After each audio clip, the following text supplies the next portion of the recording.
I want chocolate cake now. Go buy it for me. Lying in bed, feeling terrible, my crazy mother-in-law, Grace, demanded that I get her a cake right away. I finally lost it with this woman, who was making a racket above my head. Would you just shut up? Listen, I've got a month left to live. Go get your own damn cake, you idiot. My name is Olivia, and I'm 28 years old. I met my husband David through a friend, and we got married after dating for 3 years. We don't have any kids yet, but we're enjoying our time together. David's family owns a small factory with about 30 employees. They're doing pretty well in their area.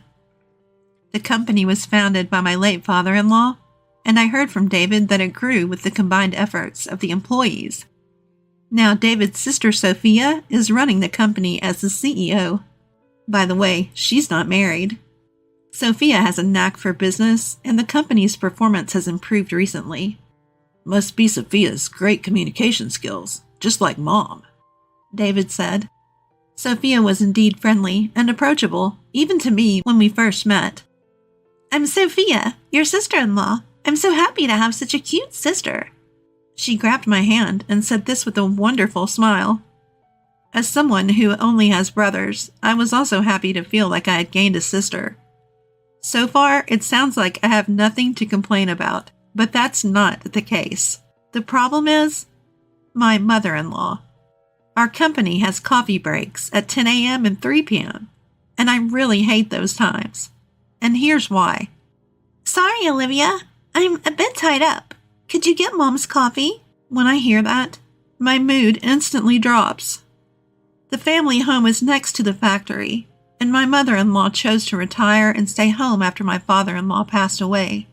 However, she seemed to cherish this coffee break, saying, I've been waiting for you. So, Olivia, I wanted to talk to Sophia. She gave me a blatantly disappointed look. Naturally, she wasn't in a good mood, and as she was about to leave with a wry smile, she said, Hey, I have something to say to you, so sit here. And then she complains to me until the break is over. So, you've been married for 3 years and still no kids. What can I do?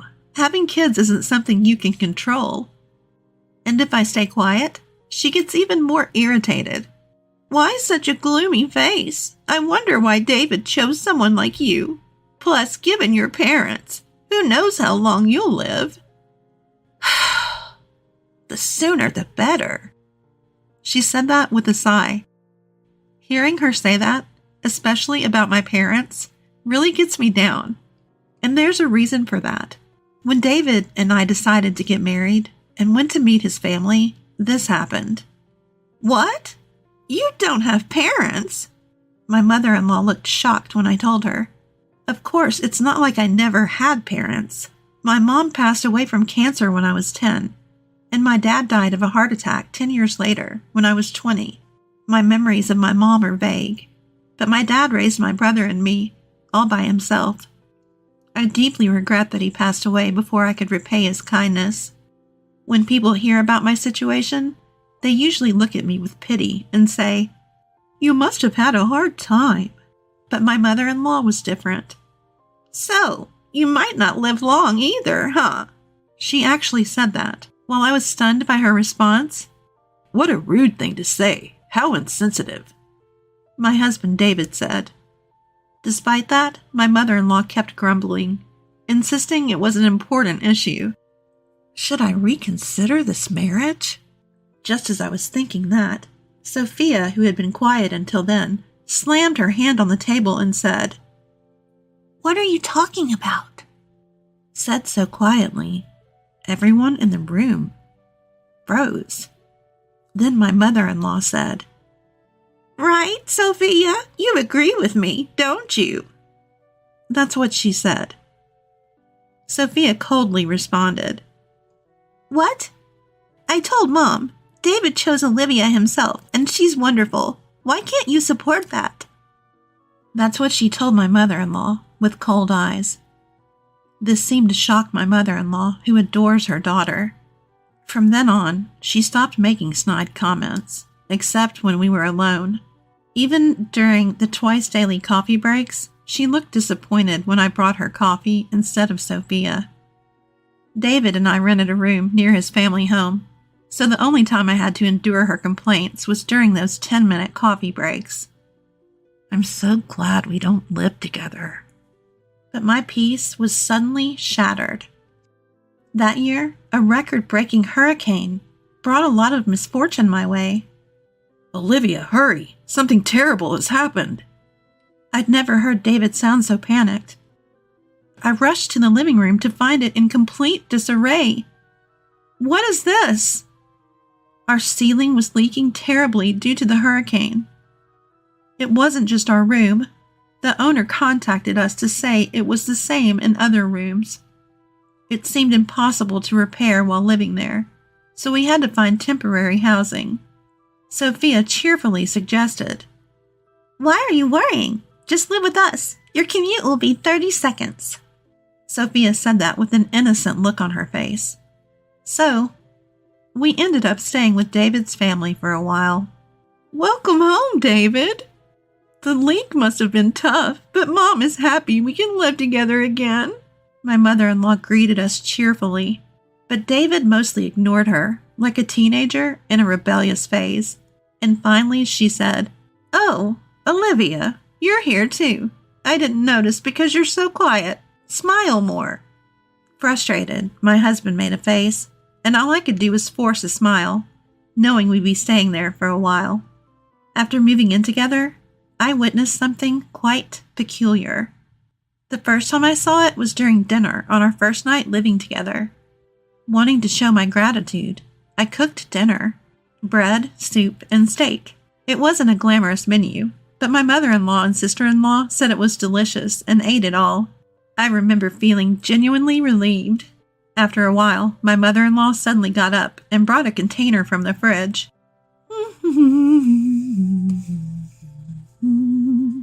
Humming a tune, she opened it and piled a ton of its contents onto her steak.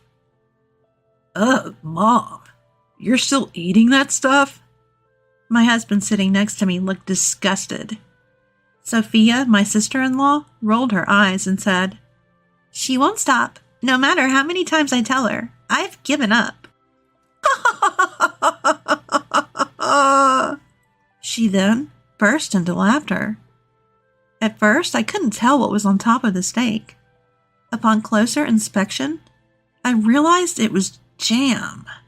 While sweet sauces on meat aren't unheard of, adding jam to a seasoned steak was just bizarre. When you eat something salty, you crave something sweet, right? That's why, she said, looking quite pleased with herself. Honestly, it gave me heartburn just watching her. For the record, I'm not a fan of sweet sauces on meat. "Come on, Olivia, why don't you try it? It's delicious," Mother-in-law said, turning to me for the first time. I didn't want to eat it either, but I forced a smile. Apparently, that wasn't the reaction she was hoping for. "I'm recommending it for a reason. You might live longer if you follow my example." With that parting shot, she retreated to her room. I was left speechless as she stormed off.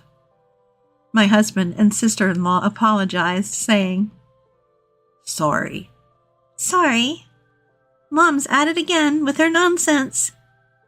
Apparently, mother-in-law has a serious sweet tooth and doesn't feel her day is complete without eating a cake. Amazingly, her annual health checkups always come back normal. Come to think of it, she's always eating cake during our 3 p.m. coffee breaks. I remember that. I like cake too, but not every day. It would get monotonous. And what about blood sugar levels? I've always been cautious about my health, especially since both my parents had short lifespans. So mother-in-law's jam steak was quite a shock. "Wait, does Sophia buy the cake every day?" Caught off guard, Sophia admitted. "Yeah, she makes me go buy it. She says it's embarrassing for her to do it herself. Thanks to that, I've become good friends with all the local cake shops." Sophia said, laughing. Watching this, my husband David said, "Sophia, this isn't a laughing matter. Mom's getting older. She needs to start caring about her health. I've always left it to Sophia to deal with Mom, and I feel bad about it. With that, my husband continued to look exasperated. Well, I think you guys will have to help out more from now on, Sophia said with a cheerful face, and I braced myself for more interactions with mother-in-law. Living with my in-laws made my commute much shorter, so I took the initiative to do household chores before and after work. I tried to engage my mother-in-law in conversation, but she often gave me the cold shoulder or outright ignored me. Despite that, she never missed an opportunity to complain about the kids during our coffee breaks. Since moving here, I've had more bad days. Must be the stress. My spirits were low. My husband noticed and offered multiple times to go to the doctor with me. Let's move out and stay at a hotel temporarily, he suggested, but I declined because it felt like a waste of money and the nearest hotel was still a bit far. Then, the worst thing happened. A business trip for a whole week? I was speechless at the news from my husband. The reason for my despair? Sophia, my sister-in-law, would be going too, meaning I'd be alone with mother-in-law. Yes, I'm saying that. My husband offered to take me with him, but I thought it's just a week. I hope I can handle it, especially since I still wasn't feeling well. On the day they left, Sophia sent me a mother-in-law survival guide to my phone. If anything happens, just feed her cake and you'll be fine. I couldn't help but laugh. The list included local cake shops and mother-in-law's favorite cakes from each. For someone like me, who was bracing for a tough week, this info was a godsend. In a week, our home renovations would be done, and we could move back. I thought I could manage, but that optimism crumbled on the first night. When I returned from work, mother-in-law was blocking the entrance. You know why I'm angry, don't you? No, I don't. I'm not psychic. Losing patience, mother-in-law snapped. You missed both the 10 a.m. and 3 p.m. coffee breaks today. Her words caught me off guard. Indeed, with my husband and Sophia away and end-of-month tasks piling up, I'd completely forgotten about mother-in-law's coffee breaks, and I myself never had a coffee break. I thought she'd understand since she used to work, but she yelled, The moment we're alone, you start this harassment? You wicked woman! She said that with an angry look on her face. I felt a huge disconnect with her. Why am I getting yelled at like this? Do I deserve to be called wicked? Suppressing my anger, I thought, it's just a few more days, and said, I did buy cake during my lunch break. It's in the office fridge. Sorry I didn't bring it. Here you go. Her face instantly changed from angry to smiling. Let's forget about today. Don't forget tomorrow, okay? She said and cheerfully went back to her room. I'll just call her the cake demon from now on. From then on, I never forgot the coffee breaks, knowing how troublesome it would be to upset mother-in-law. On the day my husband and Sophia were due back, I felt so stressed that I was hit with nausea, headaches, and a loss of appetite. I took the day off and went to the hospital. It's pretty bad. Can your family come right away?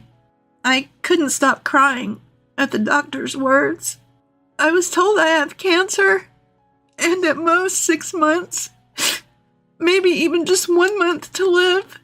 I returned home, my face tear-streaked and my body shaky, and lay down on the bed. The door burst open. What are you doing skipping work? Sophia and David are working hard and you're slacking off? Her screeching worsened my headache. I didn't have the energy to respond, so I just said, I'm not feeling well, and closed my eyes. Mother-in-law didn't seem to like it either. She didn't want to leave the room and still complained to me. She continued to complain, saying things like, That's why you can't have kids. And, Who knows if you'll live long? I just kept silent, pretending to sleep. I pretended to be asleep. Then, out of nowhere, she asked about today's coffee break. Is she really this stupid? I thought, opening my eyes to see her standing over me. Grace, I'm sorry. I'm not feeling well enough to go shopping today. Could you please? She cut me off. I don't care. I want chocolate cake now. Go buy it. You're probably faking it. She screamed at me louder than ever. My frustration exploded at the woman in front of me who was selfish like a child. Shut up. Listen to me. I have 1 month to live. Go buy your own damn cake, you idiot. What? My words seemed to stun my mother-in-law, who looked at me with wide eyes. Then, from behind mother-in-law, Mom, what are you doing? And Olivia, what do you mean by 1 more month?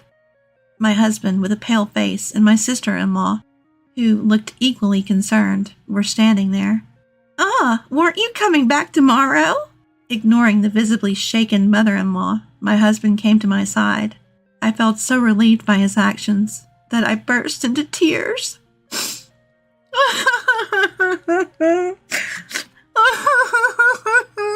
I can't take it anymore. The doctor says it might be cancer, and I'm not feeling well, but you keep nagging me to go buy cake. Enough is enough. Stop bothering me about the kids, too. Just leave me alone, you idiot. I let out all my resentment towards mother-in-law while crying. My husband and sister-in-law looked at mother-in-law with cold eyes. Sending a sick person to buy cake? Are you stupid? Sophia, who's usually all smiles, had a face I'd never seen before. A terrifying one. You've been making snide remarks about the kids. Look, I didn't say anything because it's a private matter. But the reason we can't have kids is me. My husband raised his voice as he said this. In reality, about a year after we got married, we consulted a doctor because we were having trouble conceiving.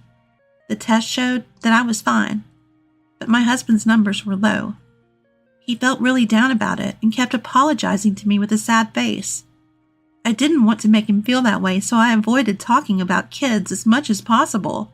I did want children, but I thought life with just my husband was enough. I never considered leaving him because we couldn't have kids. I didn't tell mother-in-law because I knew she'd start nagging my husband next. I didn't want that. Mother-in-law listened to my husband's words with a face like her soul had been sucked out. Just then, my cell phone rang. The caller ID showed. It was the hospital. Hello? Yes? Right now?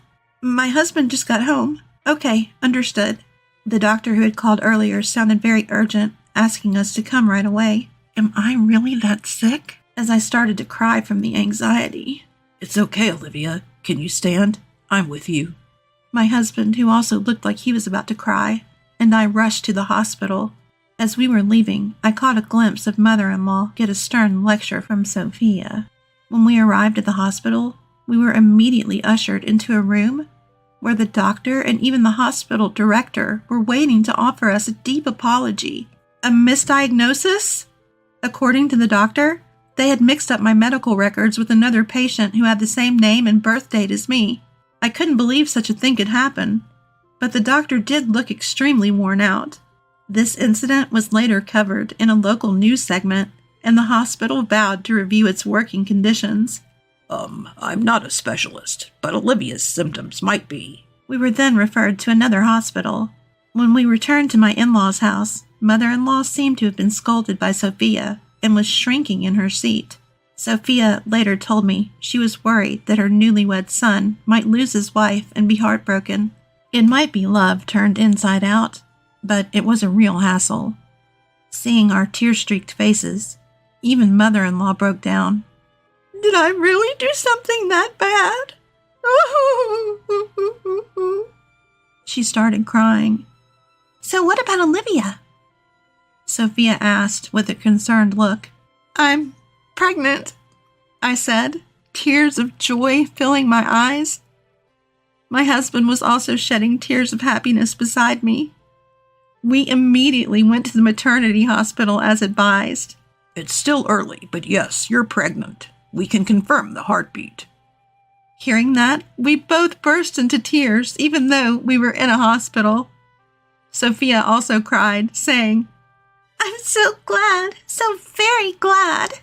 As for what happened next, Sophia got engaged to her long-term boyfriend, and moved to another state with him after quitting her job. We had heard about this before, so it wasn't a surprise. My husband, who was taking over as the new CEO, seemed to have his hands full with client visits.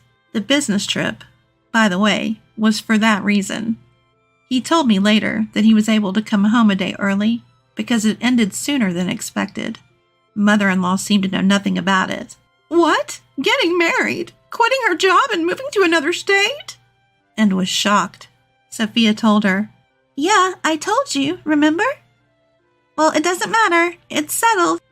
Mother-in-law was in a daze, and we all laughed.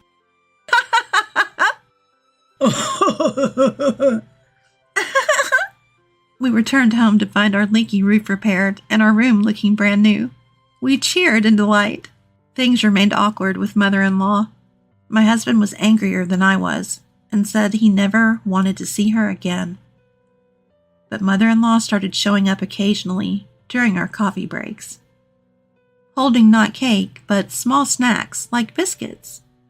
She had stopped the daily cakes and jam steaks, apparently trying to be more health conscious now that she knew a grandchild was on the way. Employees who had worked there since my father-in-law was CEO seemed happy to see mother-in-law, so I realized she wasn't inherently a bad person. Our conversations gradually increased, and she stopped complaining. When our daughter Emma was born, mother-in-law transformed. She started doing things like buying diapers and leaving side dishes for dinner, saying, "Feel free to eat. You're always working so hard." Even when she knew I was home, she'd send a message and leave without ringing the doorbell. The side dishes were in a cooler, and I appreciated her thoughtfulness. I felt I could get along with this version of mother-in-law. What really convinced me was when Emma was born. Mother-in-law took my hand and said, "Thank you, Olivia. Really, thank you." Seeing her tears, I knew she was sincere. Sophia also seems to be doing well and recently announced her pregnancy. It seems like it won't be long before we all gather at the in-laws' house for a friendly